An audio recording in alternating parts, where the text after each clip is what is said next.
ਇਹਦੇ ਵਿੱਚ ਅਸੀਂ ਗੈਰ ਸਰਕਾਰੀ ਦੇ ਵਿੱਚ ਕੁਝ ਗੈਰ ਜ਼ਿੰਮੇਵਾਰ ਬੰਦੇ ਹੋਣਗੇ, ਲੇਕਿਨ ਸਾਰੇ ਪ੍ਰਾਈਵੇਟ ਹਸਪੀਟਲਸ ਨੂੰ ਅਸੀਂ ਇਹਦੇ ਨਾਂ ਦੇ ਉੱਤੇ ਇਹ ਨਹੀਂ ਕਹਿ ਸਕਦੇ ਵੀ ਸਾਰੇ ਗੈਰ ਜ਼ਿੰਮੇਵਾਰ ਨੇ, ਲੇਕਿਨ ਜਿਹੜਾ ਗੈਰ ਜ਼ਿੰਮੇਵਾਰ ਹੈ ਉਹਨੂੰ ਅਸੀਂ ਚਿੰਨ੍ਹਿਤ ਕਰਕੇ, ਭਾਵੇਂ ਸਿਵਲ ਸਰਜਨ ਦੇ ਦਫ਼ਤਰ ਦੇ ਰਾਹੀਂ ਇਨਕੁਆਇਰੀ ਹੈ ਉਹਨੂੰ ਅਸੀਂ ਕਰਕੇ ਉਹਦੇ ਖਿਲਾਫ ਜ਼ਰੂਰ ਕਾਰਵਾਈ ਕਰਾਂਗੇ। ਪਹਿਲਾਂ ਜਿਹੜੀ ਹੈਗੀ ਆ ਉਹ ਜੇ ਕੋਵਿਡ ਪੇਸ਼ੈਂਟ ਲੈ ਰਿਹਾ ਫਿਲਹਾਲ ਪਹਿਲਾਂ ਬੰਦ ਕੀਤਾ ਗਿਆ, ਮੁੜ ਕੇ ਡਿਟੇਲ ਇਨਕੁਆਇਰੀ ਕੀਤੀ ਜਾਏਗੀ, ਉਹਦੀ डिटेल इंक्वायरी करके की जाएगी, कोई एक्शन लिया जाएगा या मामला फिर ठंडे बस्ते पाता जाएगा? ਐਕਸ਼ਨ ਲਿਆ ਜਾਏਗਾ। ਜੋ ਸਾਡੇ ਕੋਲ ਜਿੰਨੀ ਵੀ ਆਕਸੀਜਨ ਆਏਗੀ ਉਹਨੂੰ ਅਸੀਂ ਪ੍ਰਪੋਰਸ਼ਨੇਟਲੀ ਸਾਰਿਆਂ ਨੂੰ ਦੇਵਾਂਗੇ, ਇਹਦੇ ਵਿੱਚ ਕਿਸੇ ਕਿਸਮ ਦੀ ਨਹੀਂ, ਲੇਕਿਨ ਕੋਈ ਸਿਲੰਡਰ ਬਾਹਰ ਇੰਡਸਟਰੀ ਲਈ ਜਾਂ ਇਹੋ ਜਿਹਾ ਕਿਸੇ ਨੂੰ ਹੋਰਡਿੰਗ ਕਰਨ ਵਾਸਤੇ ਅਲਾਉ ਨਹੀਂ ਕੀਤਾ ਜਾਊਗਾ। ਇਸ ਲਈ ਪ੍ਰਸ਼ਾਸਨ ਤੇ ਪੁਲਿਸ ਦੀਆਂ ਟੀਮਾਂ ਇੰਸ਼ੋਰ ਕਰਨਗੀਆਂ। ये क्या कोविड के पेशेंट का इलाज नहीं कर सकने वाला बंदा कोविड के पेशेंट का ट्रीटमेंट कर लिया, क्या ये क्राइम नहीं है? ਦੇਖੋ ਉਹਨੇ ਫੈਸਿਲਿਟੀ ਜਿਹੜੀ ਹੈ ਆਲਰੇਡੀ ਅੰਡਰਟੇਕਿੰਗ ਦਿੱਤੀ ਹੋਈ ਆ, ਆਥੋਰਾਈਜੇਸ਼ਨ ਦਿੱਤੀ ਹੋਈ ਹੈ ਕਿ ਮੇਰੇ ਕੋਲ ਆ ਸੀ, ਫਿਰ ਜਦੋਂ ਸ਼ਿਕਾਇਤ ਆਈ ਆ ਉਹਨੂੰ ਐਗਜ਼ਾਮਨ ਕੀਤਾ ਗਿਆ ਤੇ ਇਮੀਡੀਏਟਲੀ ਜਿਹੜਾ ਉਹਨੂੰ ਕੋਵਿਡ ਪੇਸ਼ੈਂਟ ਨੂੰ ਨਾ ਇਲਾਜ ਕਰਨ ਲਈ ਉਹਨੂੰ ਮਨਾ ਕਰ ਦਿੱਤਾ ਗਿਆ ਕਿ ਇਮੀਡੀਏਟਲੀ ਤੁਸੀਂ ਜਾ ਕੇ ਹਸਪੀਟਲ ਦੇਖੋ ਕਿ ਵੀ ਇਹ ਪੇਸ਼ੈਂਟ ਕੌਣ ਸੀ, ਕਿੱਦਣ ਦਾਖਲ ਹੋਏ ਨੇ, ਇਲਾਜ ਕਿਸ ਤਰ੍ਹਾਂ ਚੱਲ ਰਿਹਾ ਸੀਗਾ, ਕੀ ਉਹ ਵੈਂਟੀਲੇਟਰ ਤੇ ਸੀਗੇ, ਔਰ ਜਿਹੜੀ ਇਹ ਗੱਲ ਹੈ ਕਿ ਜੀ ਉਹ ਆਕਸੀਜਨ ਘੱਟ ਕਰਕੇ ਡੈਥ ਹੋਈ ਹੈ, ਆਕਸੀਜਨ ਕਿਉਂ ਨਹੀਂ ਮਿਲੀ, ਇਹ ਸਾਰੀਆਂ ਚੀਜ਼ਾਂ ਦੀ ਬੜੀ ਘੋਖ ਪੜਤਾਲ ਕਰਕੇ ਉਹ ਹਸਪੀਟਲ L2 L3 ਕਿਹੜੀ ਫੈਸਿਲਿਟੀ ਲਈ ਅਖਤਿਆਰ ਰੱਖਦਾ ਸੀਗਾ ਸਾਰਾ ਆਪਣਾ ਇਲਾਜ ਕਰਨ ਲਈ, ਉਹ ਸਾਰੀਆਂ ਚੀਜ਼ਾਂ ਨੂੰ ਦੇਖਦੇ ਹੋਏ ਅਸੀਂ ਕਮੇਟੀ ਗਠਿਤ ਕੀਤੀ ਹੈ। ਔਰ ਅਸੀਂ ਇਹਨਾਂ ਨੂੰ ਟਾਈਮ ਬਾਉਂਡ ਕਮੇਟੀ ਨੂੰ ਕਿਹਾ ਹੈ ਕਿ ਤਕਰੀਬਨ 48 ਘੰਟੇ ਦੇ ਵਿੱਚ ਤੁਸੀਂ ਜਿਹੜਾ ਹੈ ਸਾਰਾ ਰਿਕਾਰਡ ਵਗੈਰਾ ਕੋਸ਼ਿਸ਼ ਕਰੋ, ਦੇਖ ਕੇ ਸਾਰੀਆਂ ਫਾਈਲਾਂ ਐਨਾਲਾਈਜ਼ ਕਰੋ। ਆਲਰੇਡੀ ਕਮੇਟੀ ਅੱਜ ਸਵੇਰੇ ਇੱਕ ਵਾਰੀ ਵਿਜ਼ਿਟ ਉੱਥੇ ਕਰ ਆਏ ਹੈਗੇ ਨੇ ਔਰ ਆਪਣੀ ਇਨਕੁਆਇਰੀ ਰਿਪੋਰਟ ਜਦੋਂ ਦਿੰਦੇ ਨੇ, ਜਿਸ ਤਰ੍ਹਾਂ ਦੀ ਵੀ ਇਨਕੁਆਇਰੀ ਰਿਪੋਰਟ ਆਉਂਦੀ ਹੈ ਉਹਨੂੰ ਇੱਕ ਵਾਰੀ ਐਨਾਲਾਈਜ਼ ਕਰਕੇ ਕਿਹਦਾ ਕੋਈ ਦੋਸ਼ ਬਣਦਾ ਹੈ ਨਹੀਂ ਬਣਦਾ, ਔਰ ਇਹ ਅਨਫੋਰਚੂਨੇਟ ਜਿਹੜਾ ਹਾਦਸਾ ਹੋਇਆ ਹੈਗਾ ਇਹ ਗਾਂ ਨਾ ਵਾਪਰੇ। ਬਾਕੀ ਹਸਪੀਟਲਸ ਕੀ ਕਰ ਰਹੇ ਆ ਇਸ ਚੀਜ਼ ਨੂੰ ਅਸੀਂ ਸਾਰੀ ਨੂੰ ਬੜੀ ਡਿਟੇਲ 'ਚ ਦੇਖਾਂਗੇ। ਸਰ ਕਿਹੜੇ ਮੈਂਬਰਸ ਰੱਖੇ ਗਏ ਨੇ, 6 ਕਿਹੜੇ ਮੈਂਬਰਸ ਕਾਨੂੰਨੀ ਕਾਰਵਾਈ ਜਿਹੜੀ ਸੀ ਉਹ ਬਣੇਗੀ ਜੇ ਕਮੇਟੀ ਸਿਫਾਰਿਸ਼? ਦੇਖੋ ਜੋ ਐਕਚੁਅਲੀ ਇਨਕੁਆਇਰੀ ਸਾਡੀ ਜਦੋਂ ਰਿਪੋਰਟ ਸਾਹਮਣੇ ਆਏਗੀ, ਸਾਰੇ ਤੱਥ ਸਾਹਮਣੇ ਆਉਣਗੇ, ਉਸ ਤੋਂ ਬਾਅਦ ਦੇ ਵਿੱਚ ਇਹਨੂੰ ਅਸੀਂ ਜੋ ਵੀ ਇਹਦੇ ਤੇ ਢੁਕਵੀਂ ਕਾਰਵਾਈ ਹੈ ਕਰਾਂਗੇ। ਸਰ ਜਿਹੜੀ ਆਕਸੀਜਨ ਦੀ ਸਪਲਾਈ ਆ ਇਸ ਨੂੰ ਕਿਵੇਂ ਦੇਖ ਰਹੇ ਹੋ ਤੁਸੀਂ, ਕਿਉਂਕਿ ਜਿਹੜੀਆਂ ਅਨਫੋਰਚੂਨੇਟ ਡੈਥ ਹੋਈਆਂ ਆਕਸੀਜਨ ਦੀ ਕਮੀ ਕਰਕੇ ਹੋਈਆਂ ਜੀ? ਦੇਖੋ ਜੀ ਬੇਸਿਕਲੀ ਆਕਸੀਜਨ ਦਾ ਮੈਂ ਤੁਹਾਨੂੰ ਦੱਸ ਦਿੰਦਾ ਹੈ, ਆਕਸੀਜਨ ਦੀ ਜਿਹੜੀ ਸਪਲਾਈ ਹੈ ਇਸ ਵੇਲੇ ਆਕਸੀਜਨ ਦੀ ਸਪਲਾਈ ਨੂੰ ਲੈ ਕੇ ਕਿੱਲਤ ਹੈਗੀ ਹੈ।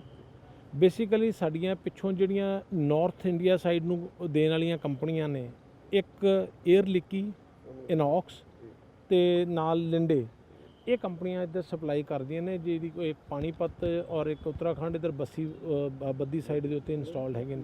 ਇਹਨਾਂ ਤੋਂ ਸਾਡੇ ਡਿਸਟਰੀਬਿਊਟਰਸ ਪੰਜਾਬ ਦੇ ਜਿਹੜੇ ਨੇ ਉਹ ਸਪਲਾਈ ਕਰਦੇ ਨੇ, ਕੁਝ ਸਾਨੂੰ ਸਪਲਾਈ ਕਰਦੇ ਨੇ, ਕੁਝ ਫਰੀਦਕੋਟ ਰੀਜਨ ਨੂੰ ਸਪਲਾਈ ਕਰਦੇ ਨੇ, ਕੁਝ ਪ੍ਰਾਈਵੇਟ ਹਸਪਤਾਲਾਂ ਨੂੰ ਸਿੱਧੇ ਤੌਰ ਤੇ ਵੀ ਸਪਲਾਈ ਕਰਦੇ ਨੇ, ਉਹ ਸਟੇਟ ਵੱਲੋਂ ਕਰਦੇ ਨੇ। ਇਸੇ ਤਰੀਕੇ ਨਾਲ 4-5 ਜਾਣੇ ਸਾਡੇ ਲੋਕਲ ਸਪਲਾਇਰਸ ਹੈਗੇ ਨੇ, ਉਹ ਵੀ ਸਾਰੇ ਜਿਹੜੀ ਸਪਲਾਈ ਹੈ ਇਹਨਾਂ ਲੋਕਾਂ ਕੋਲ ਹੀ ਲੈ ਰਹੇ ਆ। ਸੋ ਬੇਸਿਕਲੀ ਦੇਖਿਆ ਜਾਏ ਸੋਰਸ ਆਫ ਆਕਸੀਜਨ ਸਪਲਾਈ ਉਹਨਾਂ ਹੀ ਘੁੰਮ ਕੇ ਬੰਦਿਆਂ ਦੇ ਕੋਲ ਹੈਗੀ ਹੈ ਜਿਨ੍ਹਾਂ ਦੇ ਉੱਤੇ ਸਾਰੇ ਡਿਪੈਂਡ ਹੋ ਰਹੇ ਆ। ਹੁਣ ਆਕਸੀਜਨ ਦੀ ਸ਼ਾਰਟੇਜ ਹੋਣ ਕਰਕੇ ਆਕਸੀਜਨ ਟਾਈਮ ਨਾਲ ਨਹੀਂ ਪਹੁੰਚ ਪਾ ਰਹੀ ਤੇ ਇੱਕ ਪੈਨਿਕ ਦਾ ਮਾਹੌਲ ਵੀ ਹੈ ਔਰ ਹਫੜਾ ਦਫੜੀ ਵਾਂਗੂ ਹੈ ਜੀ, ਮੈਨੂੰ ਉਧਰੋਂ ਮਿਲ ਜਵੇ, ਕੋਈ ਲੈ ਕੇ ਜ਼ਿਆਦਾ ਸਿਲੰਡਰ ਰੱਖ ਰਿਹਾ ਹੈ। ਔਰ ਖਾਸ ਕਰਕੇ ਸਾਡੇ ਧਿਆਨ 'ਚ ਇਹ ਵੀ ਆਇਆ ਕਿ ਲੋਕ ਇੰਡਸਟਰੀ ਵਾਸਤੇ ਵੀ ਜਿਹੜੀ ਹੈ ਇਹਨਾਂ ਲੋਕਲ ਪਲਾਂਟਸ ਤੋਂ ਉੱਤੋਂ ਵੱਧ ਪੈਸੇ ਦੇ ਕੇ ਕੋਈ ਸਿਲੰਡਰ ਲੈ ਕੇ ਜਾ ਰਿਹਾ। ਈਵਨ ਲੋਕਾਂ ਨੇ ਕਈਆਂ ਨੇ ਆਪਣੇ ਘਰ ਸਿਲੰਡਰ ਰੱਖਣ ਦਾ, ਸੋ ਇਸ ਤਰੀਕੇ ਦਾ ਮਾਹੌਲ ਬਣਿਆ।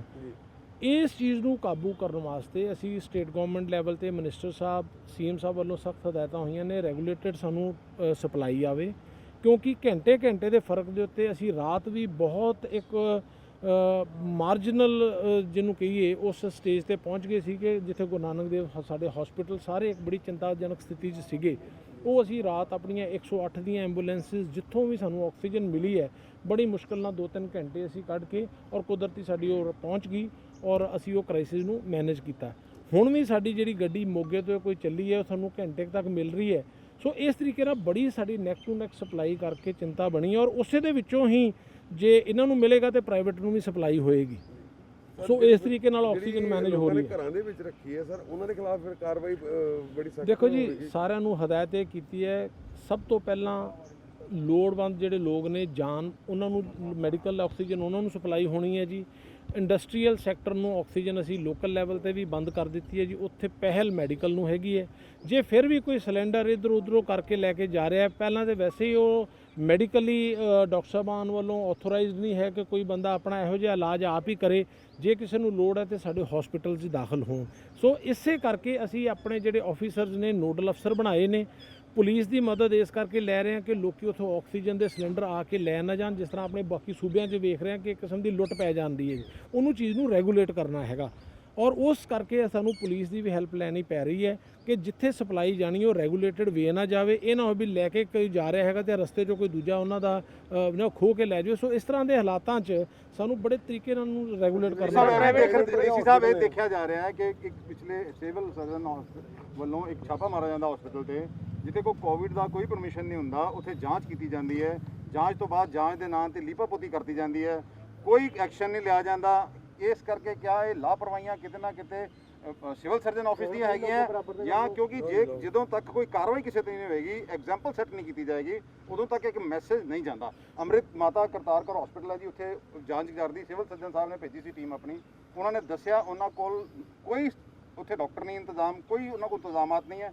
ਕੋਵਿਡ ਦੇ ਪੇਸ਼ੈਂਟ ਪਾਏ ਹੋਏ ਆ ਉੱਥੇ ਦਾਖਲ ਕਰਦੇ, ਕਾਰਵਾਈ ਨਿਗਲੀਜੀਬਲ ਹੁੰਦੀ ਕੁਝ ਨਹੀਂ। ਦੇਖੋ ਜੀ, ਜਿਹੜੇ ਵੀ ਬੰਦੇ ਨੇ ਇਹੋ ਜਿਹੀ ਚੀਜ਼ ਕੀਤੀ ਹੈ ਵੀ ਜੀ ਉਹ ਕੋਵਿਡ ਦਾ ਇਲਾਜ ਕਰਨ ਲਈ ਸਮਰੱਥ ਨਹੀਂ ਹੈ। ਸਾਡੇ ਕੋਲ ਇਸ ਵੇਲੇ ਕੋਈ 32 ਦੇ ਕਰੀਬ ਹਸਪੀਟਲ ਨੇ ਜਿਨ੍ਹਾਂ ਨੇ ਬਕਾਇਦਾ ਅੰਡਰਟੇਕਿੰਗ ਦਿੱਤੀ ਹੈ ਔਰ ਉਹਨਾਂ ਦੇ ਕੋਈ 5-6 ਪੈਰਾਮੀਟਰਸ ਨੇ ਕਿ ਉਹਨਾਂ ਕੋਲ ਆਹ ਚੀਜ਼ਾਂ ਹੋਣੀਆਂ ਚਾਹੀਦੀਆਂ ਨੇ। ਉਸ ਤੋਂ ਬਿਨਾਂ ਉਹ ਕੋਵਿਡ ਦਾ ਇਲਾਜ ਨਹੀਂ ਕਰ ਸਕਦੇ। ਸਾਡੀਆਂ ਟੀਮਾਂ ਨੇ ਉਹਨਾਂ ਨੂੰ ਚੈੱਕ ਵੀ ਕੀਤਾ ਹੈਗਾ। ਲੇਕਿਨ ਫਿਰ ਵੀ ਜੇ ਕੋਈ ਹਸਪੀਟਲ ਬਿਨਾਂ ਸਾਧਨਾਂ ਤੋਂ ਆਪ ਇਲਾਜ ਕਰ ਰਿਹਾ ਹੈਗਾ ਔਰ ਕੱਲ੍ਹ ਨੂੰ ਇਹੋ ਜਿਹੀ ਸਾਡੇ ਧਿਆਨ 'ਚ ਆਉਂਦੀ ਹੈ ਜੀ ਉੱਥੇ ਆਕਸੀਜਨ ਨਾ ਹੋਣ ਕਰਕੇ ਜਾਂ ਫਲਾਨੀ ਚੀਜ਼ ਕਰਕੇ ਤੁਸੀਂ ਕਹੋ ਜੀ ਉੱਥੇ ਪੇਸ਼ੈਂਟ ਦੀ ਡੈਥ ਹੋ ਗਈ ਹੈ, ਸਟਨਲੀ ਇਹੋ ਜਿਹੇ ਹਸਪਤਾਲਾਂ ਦੇ ਖਿਲਾਫ ਤਾਂ ਅਸੀਂ ਜ਼ਿੰਮੇਵਾਰੀ ਫਿਕਸ ਕਰਾਂਗੇ ਜੀ। ਸਰ ਦੇਖੋ ਸਿਵਲ ਸਾਹਿਬ ਕੋਲ ਖੜੇ ਆ ਜੀ, ਕੋਈ ਜ਼ਿੰਮੇਵਾਰੀ ਫਿਕਸ ਨਹੀਂ ਕੀਤੀ ਗਈ ਜੀ। ਸਾਹਿਬ ਜਦੋਂ ਤੁਸੀਂ ਗੱਲਾਂ ਆਉਂਦੀਆਂ ਨਾ ਉਦੋਂ ਹੀ ਪ੍ਰਸ਼ਾਸਨ ਹਰਕਤ 'ਚ ਆਉਂਦਾ ਵਾ। ਜਿਵੇਂ ਕਿ ਦੀਵਾਲੀ ਦੇ ਉੱਤੇ ਵੀ ਅਸੀਂ ਜਾਗ ਜਾਂਦੇ ਆ, ਉਸ ਤੋਂ ਬਾਅਦ ਕਿਸੇ ਦੁਕਾਨ ਦਾ ਨਹੀਂ ਵੇਖਿਆ ਜਾਂਦਾ। ਦੀਵਾਲੀ ਤੇ ਸ਼ਾਇਦ ਕੁਝ ਦੁਕਾਨਾਂ ਦੇ ਚਲਾਨ ਕਰਨ ਤੋਂ ਬਾਅਦ ਮੈਂ ਇੱਕ ਚੀਜ਼ ਤੁਹਾਨੂੰ ਦੱਸਦਾ, ਇਸ ਵੇਲੇ ਜਿਹੜੀ ਇਹ ਕਰੋਨਾ ਦੀ ਲੜਾਈ ਹੈ ਇਹ ਐਜ਼ ਅ ਮੈਡੀਕਲ ਫਰਟਰਨਿਟੀ ਸਰਕਾਰੀ ਤੇ ਗੈਰ ਸਰਕਾਰੀ ਸਾਰੇ ਅਸੀਂ ਲੜ ਕੇ ਇਸ ਨੂੰ ਲੈ ਰਹੇ ਹਾਂ। ਇਹਦੇ ਵਿੱਚ ਅਸੀਂ ਗੈਰ ਸਰਕਾਰੀ ਦੇ ਵਿੱਚ ਕੁਝ ਗੈਰ ਜ਼ਿੰਮੇਵਾਰ ਬੰਦੇ ਹੋਣਗੇ, ਲੇਕਿਨ ਸਾਰੇ ਪ੍ਰਾਈਵੇਟ ਹਸਪੀਟਲਸ ਨੂੰ ਅਸੀਂ ਇਹਦੇ ਨਾਂ ਦੇ ਉੱਤੇ ਇਹ ਨਹੀਂ ਕਹਿ ਸਕਦੇ ਵੀ ਸਾਰੇ ਗੈਰ ਜ਼ਿੰਮੇਵਾਰ ਨੇ। ਲੇਕਿਨ ਜਿਹੜਾ ਗੈਰ ਜ਼ਿੰਮੇਵਾਰ ਹੈ ਉਹਨੂੰ ਅਸੀਂ ਚਿੰਨ੍ਹਿਤ ਕਰਕੇ, ਭਾਵੇਂ ਸਿਵਲ ਸਰਜਨ ਦੇ ਦਫ਼ਤਰ ਦੇ ਰਾਹੀਂ ਇਨਕੁਆਇਰੀ ਹੈ ਉਹਨੂੰ ਅਸੀਂ ਕਰਕੇ ਉਹਦੇ ਖਿਲਾਫ ਜ਼ਰੂਰ ਕਾਰਵਾਈ ਕਰਾਂਗੇ। ਲੇਕਿਨ ਜਿਹੜਾ ਕੋਈ ਜੈਨੂਇਨ ਤਰੀਕੇ ਦੇ ਨਾਲ ਆਪਣਾ ਇਲਾਜ ਕਰ ਰਿਹਾ ਹੈਗਾ ਉਹਨਾਂ ਨੂੰ ਪ੍ਰੋਟੈਕਟ ਕਰਨਾ ਵੀ ਫਰਜ਼ ਬਣਦਾ ਹੈ। ਅਦਰਵਾਈਜ਼ ਤੇ ਇਸ ਲੜਾਈ ਦੇ ਵਿੱਚ ਪ੍ਰਾਈਵੇਟ ਸੈਕਟਰ ਵਾਲੇ ਹਸਪੀਟਲਸ ਫਿਰ ਡਰ ਕੇ ਪਿੱਛੇ ਵੀ ਹਟ ਜਾਣਗੇ। ਸਰ ਇੱਕ ਨਾ ਕੁਝ ਪ੍ਰਾਈਵੇਟ ਹਸਪੀਟਲਸ ਵੱਲੋਂ ਓਵਰ ਚਾਰजेस ਜਿਹੜੇ ਲਈ ਜਾ ਰਹੇ, ਕਈ ਵਿੱਚ ਲੋਕਾਂ ਕੋਲੋਂ ਸੁਣਿਆ ਗਿਆ ਕੋਰੋਨਾ ਤੋਂ ਤੇ ਬੰਦਾ ਠੀਕ ਹੋ ਗਿਆ, ਲੇਕਿਨ ਉਹਦੇ ਖਿਲਾਫ ਕਾਰਵਾਈ ਹੋਏਗੀ ਜੀ। ਹਾਂਜੀ ਸਰ, ਇਹਦੇ ਵਾਸਤੇ ਕੋਈ ਕਮੇਟੀ ਫਾਰਮ ਕੀਤੀ ਜਾਏਗੀ ਕਿ ਚੈੱਕ ਕਰੇ ਉਹਨਾਂ ਨੂੰ। ਸਾਡੀ ਆਲਰੇਡੀ ਕਮੇਟੀ, ਵੇਖੋ ਜੀ ਸਾਡਾ ਹੈਲਥ ਡਿਪਾਰਟਮੈਂਟ ਜਿਹੜਾ ਹੈਗਾ ਇਹਨਾਂ ਦੀ ਆਲਰੇਡੀ ਡਿਊਟੀ ਹੈਗੀ ਹੈ। ਜੇ ਸਾਡੇ ਕੋਲ ਕੋਈ ਓਵਰ ਚਾਰਜਿੰਗ ਦੀ ਕੋਈ ਸ਼ਿਕਾਇਤ ਆਉਂਦੀ ਹੈ ਤੇ ਬਿਲਕੁਲ ਉਹਦੀ ਅਸੀਂ ਕੋਗਨੀਜੈਂਸ ਵੀ ਲਵਾਂਗੇ। ਔਰ ਅਸੀਂ ਲੋਕਾਂ ਨੂੰ ਬਾਰ-ਬਾਰ ਅਪੀਲ ਕਰ ਰਹੇ ਹਾਂ ਜੀ ਕਿ ਅਸੀਂ ਸਰਕਾਰ 1 ਰੁਪਇਆ ਨਹੀਂ ਲੈ ਰਹੀ, ਉੱਥੇ ਉਹਨਾਂ ਨੂੰ ਅਸੀਂ ਫ੍ਰੀ ਇਲਾਜ ਦੇ ਰਹੇ ਹਾਂ। ਲੇਕਿਨ ਫਿਰ ਵੀ ਜੇ ਭੁਲੇਖਾ ਹੈ ਨਹੀਂ ਜੀ ਪ੍ਰਾਈਵੇਟ ਸੈਕਟਰ 'ਚ ਤੁਸੀਂ ਜ਼ਿਆਦਾ ਪੈਸੇ ਦੇ ਕੇ ਬਿਹਤਰ ਇਲਾਜ ਹੈ, ਸਾਰੇ ਹਸਪਤਾਲ ਉਸ ਲੈਵਲ ਦੇ ਨਹੀਂ ਹੈਗੇ ਜੀ ਪ੍ਰਾਈਵੇਟ ਜਿਹੜੇ ਆਪਾਂ ਸਮਝ ਰਹੇ ਹਾਂ। ਸਾਡੇ ਸਰਕਾਰੀ ਹਸਪਤਾਲ ਦੇ ਵੀ ਦਰਵਾਜ਼ੇ ਖੁੱਲ੍ਹੇ ਨੇ, ਜਿੱਥੋਂ ਤੱਕ ਹੋ ਸਕਦਾ ਅਸੀਂ ਇਲਾਜ ਕਰਾਂਗੇ। ਦੂਸਰੇ ਹਸਪੀਟਲਸ ਨੇ ਉਹਨਾਂ ਨੂੰ ਵੀ ਜਾਓ, ਲੇਕਿਨ ਉੱਥੇ ਇਹ ਦੇਖੋ ਵੀ ਉਹਨਾਂ ਕੋਲ ਉਹਨੇ ਸਾਧਨ ਹੈਗੇ ਨੇ ਜਿਨ੍ਹਾਂ ਦਾ ਉਹ ਇਲਾਜ ਕਰ ਰਹੇ ਨੇ। ਸਾਹਿਬ ਇਹਦੇ ਵਿੱਚ ਵੀ ਇੱਕ ਨਾ ਨੀਲਕੰਠ ਵਾਲੇ ਨੇ ਜਿਹੜਾ ਅੱਜ ਸਵਾਲ ਉਠਾਇਆ ਸੀ ਕਿ ਉਹ ਆਕਸੀਜਨ ਲੈਣ ਗਏ ਤੇ ਉੱਥੇ ਪੁਲਿਸ ਦਾ ਇਸਤੇਮਾਲ ਕੀਤਾ ਜਾ ਰਿਹਾ, ਪੁਲਿਸ ਤਾਇਨਾਤ ਕੀਤੀ ਗਈ ਵੈਂਡਰਸ ਦੇ ਬਾਹਰ, ਤਾਂ ਸਿਰਫ ਉੱਥੋਂ ਤੇ ਸਾਨੂੰ ਮਨਾ ਕੀਤਾ ਜਾ ਰਿਹਾ ਆਕਸੀਜਨ ਲਈ। ਬਿਲਕੁਲ, ਵੇਖੋ ਜੀ ਸਾਰੇ ਹਸਪੀਟਲਸ ਨੂੰ ਉੱਥੋਂ ਸਪਲਾਈ ਹੋ ਰਹੀ ਹੈ, ਅੱਜ ਵੀ ਹੋ ਰਹੀ ਹੈ। ਕਿਹਨੂੰ ਕਿੰਨੇ ਸਿਲੰਡਰ, ਈਵਨ ਮਿਲਟਰੀ ਹਸਪੀਟਲ ਨੂੰ ਸਿਲੰਡਰ ਹੁਣ ਕੀ ਹੈ ਇੱਕ ਰੈਗੂਲੇਟਡ ਸਪਲਾਈ ਕਰ ਰਹੇ ਆ, ਸਾਰਿਆਂ ਨੂੰ ਜਿੰਨੀ ਚਾਹੀਦੀ ਹੈ ਮਿਲੇ। ਇਸ ਹਸਪੀਟਲ ਨੇ ਸਾਨੂੰ ਕਦੀ ਵੀ ਇਹ ਨਹੀਂ ਕਿਹਾ, ਦੱਸ ਰਹੇ ਕੋਈ ਕਾਮਨ ਗਰੁੱਪ ਦੇ ਵਿੱਚ ਰਾਤ ਨੂੰ 10 ਵਜੇ ਇਹ ਮੈਸੇਜ ਪਾ ਦੇਣਾ ਜੀ ਮੇਰੇ ਕੋਲ ਆ ਹੈ ਨਹੀਂ, ਇਸ ਤਰ੍ਹਾਂ ਦਾ ਕੋਈ ਕਿਸੇ ਅਥਾਰਟੀ ਦੇ ਧਿਆਨ 'ਚ ਨਹੀਂ ਹੈ। ਸਾਰੇ ਹਸਪੀਟਲਸ, ਕੱਲ ਮੇਰੀ ਦੁਪਹਿਰੇ IMA ਦੇ ਨਾਲ ਖੁਦ ਮੀਟਿੰਗ ਹੋਈ ਹੈ, ਅਸੀਂ ਉਹਨਾਂ ਦੇ ਨਾਲ ਸਾਰੀ ਇਹ ਚੀਜ਼ ਨੂੰ ਕਿਹਾ ਵੀ ਆਕਸੀਜਨ ਦੀ ਘਾਟ ਹੈ, ਸਾਰੇ ਹਸਪੀਟਲਸ ਅਸੈਸ ਕਰ ਲੈਣ ਕਿ ਇਹਦੇ ਕੋਲ ਕਿੰਨੇ ਸਾਧਨ ਨੇ। ਜੇ ਉਹਨਾਂ ਕੋਲ ਸਾਧਨਾਂ ਦੀ ਘਾਟ ਮਹਿਸੂਸ ਹੋ ਰਹੀ ਹੈ ਔਰ ਉਹਨਾਂ ਨੂੰ ਚਿੰਤਾ ਹੈ, ਆਪਣੇ ਵੈਂਡਰਸ ਨਾਲ ਗੱਲ ਕਰ ਲਓ। ਔਰ ਜੇ ਨਹੀਂ ਹੈ ਤੇ ਸਾਡੇ ਮੈਡੀਕਲ ਕਾਲਜ ਦੇ ਵਿੱਚ ਜਿਹੜੀ ਹੈ ਉਹ ਤੁਸੀਂ ਉੱਥੇ ਆਪਣਾ ਉਸ ਲੈਵਲ ਦਾ ਪੇਸ਼ੈਂਟ ਸ਼ਿਫਟ ਕਰ ਲਓ। ਔਰ ਜਦੋਂ ਵੀ ਸਾਨੂੰ ਆਕਸੀਜਨ ਆਏਗੀ ਉਹਨੂੰ ਅਸੀਂ GMC ਔਰ ਬਾਕੀ SGRD, ਫੋਰਟਿਸ, ਇਹ ਸਾਡੇ ਮੇਨ ਹਸਪਤਾਲ ਨੇ ਜਿਹੜੇ ਕੋਵਿਡ ਦਾ ਇਲਾਜ ਕਰ ਰਹੇ ਆ। ਅਸੀਂ ਕਦੇ ਵੀ ਨਹੀਂ ਚਾਹਾਂਗੇ ਕਿ ਵੀ ਸਾਰੀ ਆਕਸੀਜਨ ਜਿੰਨੀ ਗੁਰੂ ਨਾਨਕ ਮੈਡੀਕਲ ਕਾਲਜ ਨੂੰ ਚਾਹੀਦੀ ਹੈ, ਨੰਬਰ ਆਫ ਪੇਸ਼ੈਂਟ ਸਭ ਤੋਂ ਜ਼ਿਆਦਾ ਉੱਥੇ ਨੇ, ਪਹਿਲ ਉੱਥੇ ਦੇ ਕੇ ਉਸ ਤੋਂ ਬਾਅਦ SGRD ਫੋਰਟਿਸ ਅਸੀਂ ਸਾਰਿਆਂ ਦਾ ਨਾਮ ਇਕੁਅਲ ਸਪਲਾਈ ਕਰਨੀ ਹੈ, ਲੇਕਿਨ ਅਸੀਂ ਸਿਰਫ ਚਿੰਨ੍ਹਿਤ ਕਰਕੇ ਉਹਨਾਂ ਨੂੰ ਕਰ ਪਾਵਾਂਗੇ ਕੌਣ ਕਿੱਥੇ ਕਿਹਦਾ ਇਲਾਜ ਕਰ ਰਿਹਾ। ਜੇ ਕਿਸੇ ਪਿੰਡ 'ਚ ਜਾਂ ਕਿਸੇ ਦੂਰ ਦਰਾੜੇ ਉਹ ਨਹੀਂ ਕਰ ਸਕਦਾ, ਉਹਨੂੰ ਇਲਾਜ ਨਹੀਂ ਕਰਨਾ ਚਾਹੀਦਾ, ਕਿਉਂਕਿ ਇਹੋ ਜਿਹਾ ਹਾਦਸਾ ਦੁਬਾਰਾ ਨਾ ਵਾਪਰੇ। ਸੋ ਮੇਰੀ ਸਾਰਿਆਂ ਨੂੰ ਉਹਨਾਂ ਹਸਪੀਟਲਸ ਨੂੰ ਬੇਨਤੀ ਹੈ ਕਿ ਆਪਣੇ ਸਾਧਨਾਂ ਨੂੰ ਦੇਖਦੇ ਹੋਏ, ਆਪਣੀ ਆਕਸੀਜਨ ਦੀ ਕਪੈਸਿਟੀ ਨੂੰ ਦੇਖਦੇ ਹੋਏ, ਵੈਂਡਰਸ ਦੀ ਅਸ਼ੋਰੈਂਸ ਨੂੰ ਦੇਖਦੇ ਹੋਏ ਆਪਣਾ ਇਲਾਜ ਕਰਨ। ਜੋ ਸਾਡੇ ਕੋਲ ਜਿੰਨੀ ਵੀ ਆਕਸੀਜਨ ਆਏਗੀ ਉਹਨੂੰ ਅਸੀਂ ਪ੍ਰਪੋਰਸ਼ਨੇਟਲੀ ਸਾਰਿਆਂ ਨੂੰ ਦੇਵਾਂਗੇ, ਇਹਦੇ ਵਿੱਚ ਕਿਸੇ ਕਿਸਮ ਦੀ ਨਹੀਂ। ਲੇਕਿਨ ਕੋਈ ਸਿਲੰਡਰ ਬਾਹਰ ਇੰਡਸਟਰੀ ਲਈ ਜਾਂ ਇਹੋ ਜਿਹਾ ਕਿਸੇ ਨੂੰ ਹੋਰਡਿੰਗ ਕਰਨ ਵਾਸਤੇ ਅਲਾਉ ਨਹੀਂ ਕੀਤਾ ਜਾਊਗਾ। ਇਸ ਲਈ ਪ੍ਰਸ਼ਾਸਨ ਤੇ ਪੁਲਿਸ ਦੀਆਂ ਟੀਮਾਂ ਇਨਸ਼ੋਰ ਕਰਨਗੀਆਂ। ਸਰ ਰੈਸ਼ਨਲਾਈਜੇਸ਼ਨ ਕਰਤੀ ਗਈ ਜੀ, ਕਿਹੜੇ ਹਸਪੀਟਲ ਨੂੰ ਕਿੰਨੀ ਆਕਸੀਜਨ ਦੇਣੀ? ਬਿਲਕੁਲ ਜੀ, ਸਾਡੇ ਕੋਲ ਪ੍ਰੋਪਰ ਲਿਸਟ ਹੈ ਕਿਹੜਾ ਹਸਪੀਟਲ ਕਿੰਨੀ ਮੰਗ ਰਿਹਾ ਹੈਗਾ, ਔਰ ਉਹਨਾਂ ਨੂੰ ਉਹਦੇ ਮੁਤਾਬਕ ਜਿਹੜਾ ਹੈ ਜਿਸ ਤਰ੍ਹਾਂ ਆ ਰਹੀ ਹੈ ਉਸੇ ਪ੍ਰਪੋਰਸ਼ਨ ਦੇ ਨਾਲ ਸਾਰਿਆਂ ਨੂੰ ਅਸੀਂ ਦੇਵਾਂਗੇ। ਅੱਛਾ, ਇੱਕ ਕਾਰਵਾਈ ਹੁੰਦੀ ਹੈ ਸਿਵਲ ਸਰਜਨ ਸਾਹਿਬ, ਇੱਕ ਹਸਪੀਟਲ ਤੇ ਤੁਹਾਡੀ ਟੀਮ ਜਾਂਦੀ ਹੈ, ਉਹ ਪਤਾ ਚੱਲਦਾ ਵੀ ਉੱਥੇ ਕੋਈ ਡਾਕਟਰ ਨਹੀਂ ਹੈ, ਤੇ ਉਹਦੇ ਬਾਰੇ ਤੁਸੀਂ ਕਿਆ ਸਟੈਪ ਲਏ ਤੁਸੀਂ ਡਾਕਟਰ ਸਾਹਿਬ? ਨਹੀਂ, ਉਹ ਹਸਪਤਾਲ ਨੂੰ ਜਿਹੜਾ ਹੈਗਾ ਕੋਵਿਡ ਪੇਸ਼ੈਂਟ ਲੈਣ ਤੋਂ ਬੰਦ ਕਰ ਦਿੱਤਾ ਗਿਆ। ਸਿਰਫ ਉਹਦੀ ਇੰਨੀ ਬਸ, ਜਿਵੇਂ ਕੋਵਿਡ ਬੰਦ ਕਰਤਾ, ਕੋਈ ਐਕਸ਼ਨ ਨਹੀਂ ਲਿਆ ਜਾ ਰਿਹਾ ਉਹਦੇ ਤੇ? ਨਹੀਂ, ਪਹਿਲਾਂ ਜਿਹੜੀ ਹੈਗੀ ਆ ਉਹ ਜੇ ਕੋਵਿਡ ਪੇਸ਼ੈਂਟ ਲੈ ਰਿਹਾ ਫਿਲਹਾਲ ਪਹਿਲਾਂ ਬੰਦ ਕੀਤਾ ਗਿਆ, ਮੁੜ ਕੇ ਡਿਟੇਲ ਇਨਕੁਆਇਰੀ ਕੀਤੀ ਜਾਏਗੀ ਉਹਦੀ। ਡਿਟੇਲ ਇਨਕੁਆਇਰੀ ਕਰਕੇ ਕੀਤੀ ਜਾਏਗੀ, ਕੋਈ ਐਕਸ਼ਨ ਲਿਆ ਜਾਏਗਾ ਜਾਂ ਮਾਮਲਾ ਫਿਰ ਠੰਡੇ ਬਸਤੇ 'ਚ ਪਾਤਾ ਜਾਏਗਾ? ਐਕਸ਼ਨ ਲਿਆ ਜਾਏਗਾ। ਆਮ ਤੌਰ ਤੇ ਹੁੰਦਾ ਵੀ ਕੋਈ ਐਕਸ਼ਨ ਨਹੀਂ ਲਿਆ ਜਾਂਦਾ, ਕਮੇਟੀ ਫਾਰਮ ਕਰਤੀ ਜਾਂਦੀ ਹੈ, ਪਹਿਲੇ ਤੇ ਬੰਦਾ ਕੋਈ ਸ਼ਿਕਾਇਤ ਨਹੀਂ ਕਰਦਾ, ਸਾਹਮਣੇ ਆਂਦਾ ਤੇ ਮਾਮਲਾ ਠੰਡੇ ਬਸਤੇ ਤੇ ਪਾਤਾ ਜਾਂਦਾ। ਸਭ ਤੋਂ ਪਹਿਲਾਂ ਜਿਹੜਾ ਅਰਜੈਂਟ ਐਕਸ਼ਨ ਸੀਗਾ ਕਿ ਉਹਨੂੰ ਜਿਹੜਾ ਕੋਵਿਡ ਪੇਸ਼ੈਂਟ ਦਾ ਉਹਨੂੰ ਇਲਾਜ ਕਰਨ ਤੋਂ ਮਨਾ ਕਰ ਦਿੱਤਾ ਗਿਆ ਹੈ। ਉਹ ਆਲਰੇਡੀ ਜਿਹੜੇ ਹੈਗੇ ਆਰਡਰ ਹੋ ਚੁੱਕੇ ਆ। ਨਹੀਂ ਸਰ, ਇਹ ਕਿਆ ਕੋਵਿਡ ਦੇ ਪੇਸ਼ੈਂਟ ਦਾ ਇਲਾਜ ਨਹੀਂ ਕਰਨ ਸਕਣ ਵਾਲਾ ਬੰਦਾ ਕੋਵਿਡ ਦੇ ਪੇਸ਼ੈਂਟ ਦਾ ਟ੍ਰੀਟਮੈਂਟ ਕਰ ਲਿਆ, ਕਿਆ ਇਹ ਕ੍ਰਾਈਮ ਨਹੀਂ ਹੈ? ਦੇਖੋ, ਉਹਨੇ ਫੈਸਿਲਿਟੀ ਜਿਹੜੀ ਹੈ ਆਲਰੇਡੀ ਅੰਡਰਟੇਕਿੰਗ ਦਿੱਤੀ ਹੋਈ ਆ, ਆਥੋਰਾਈਜੇਸ਼ਨ ਦਿੱਤੀ ਹੋਈ ਹੈ ਕਿ ਮੇਰੇ ਕੋਲ ਆ ਸੀ। ਫਿਰ ਜਦੋਂ ਸ਼ਿਕਾਇਤ ਆਈ ਆ ਉਹਨੂੰ ਐਗਜ਼ਾਮਨ ਕੀਤਾ ਗਿਆ ਤੇ ਇਮੀਡੀਏਟਲੀ ਜਿਹੜਾ ਉਹਨੂੰ ਕੋਵਿਡ ਪੇਸ਼ੈਂਟ ਨੂੰ ਨਾ ਇਲਾਜ ਕਰਨ ਲਈ ਉਹਨੂੰ ਮਨਾ ਕਰ ਦਿੱਤਾ ਗਿਆ। ਸਪਸ਼ਟ ਉੱਤੇ ਕੋਈ ਕਾਰਵਾਈ ਹੋਏਗੀ ਕਿ ਨਹੀਂ?